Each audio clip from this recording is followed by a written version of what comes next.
Friends, எங்கள் வீட்டில் என்னென்ன செடி இருக்குது இங்கே வாங்க பார்க்கலாம். First cactus. இது நாங்கள் எங்கேருந்து வாங்கலை, அங்கே இருந்துச்சு, அதான் வளர்ந்தது. நாங்கள் எந்த உரமும் போடல. இங்கே பாருங்கள், இயற்கையான உரம் தான். இது வல்லாரைக்கீரை. இங்கே பாருங்கள், அம்பர்லா மாதிரி இருக்குது.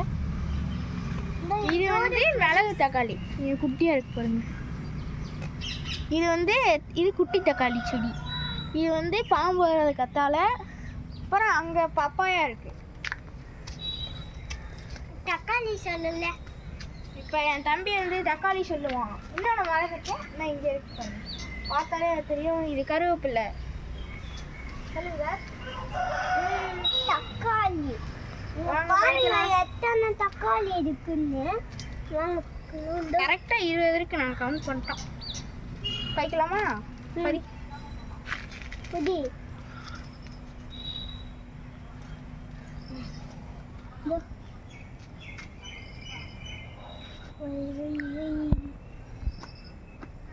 தக்காளி பழுத்துச்சு. இது யாருக்கு வேணும்? சப்ஸ்கிரைப் பண்ணுங்க. எந்த யாருக்கு தக்காளி வேணும் அவங்க மட்டும் இந்த தக்காளி